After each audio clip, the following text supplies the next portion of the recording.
Ja, willkommen zum ersten Aluminiumguss in der Singervilla. Das ist der Graphit-Schmelztiegel. Das sind die ersten Muffins, Aluminium-Muffins.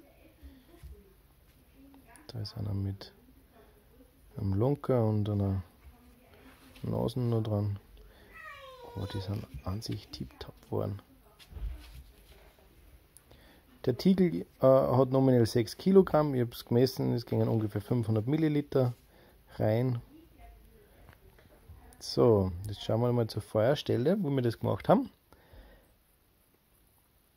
Da ist das Feuer schon auseinandergenommen, das haben wir ganz eng geschichtet.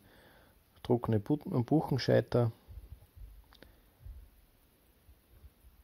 Ich habe da eine doppelte Schicht Handschuhe an, also einmal innen Kunstlederhandschuhe für den Winter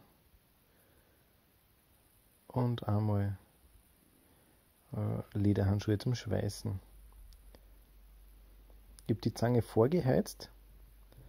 Da ist das flüssige Aluminium drin. Ich nehme da noch dazu ein Stückchen Holz, um die Schlacke zurückzuhalten. Und das geht weit besser, wie ich glaubt hätte. Die Muffinform haben wir vorher ausgeheizt über dem Feuer, damit sicher keine Wasserreste mehr drinnen sind. Ja.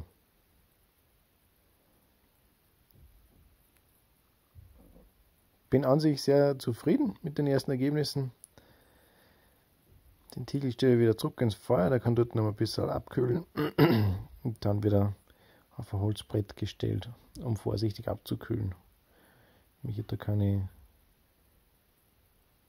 thermischen Spannungsrisse kriegen. Die Kinder hat es voll getaugt, ja, die waren ganz aus dem Häuschen.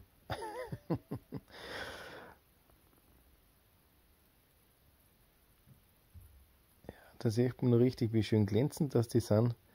Und nach außen geballt, schon langsam bildet sich die Delle, ja, weil das Volumen schrumpft drinnen. Das ist das, warum dass man dann beim Sandguss dann einen Speiser braucht. Unterm Tiegel sitzt der Betonstein drinnen, damit er eine schöne Auflagefläche hat und nicht kippt. Wenn es so richtig gut schmelzen tut, dann wenn man über dem Tiegel auch noch mehr Scheitel drüber legt, dass die Strahlungswärme auch von oben reingeht in den Tiegel.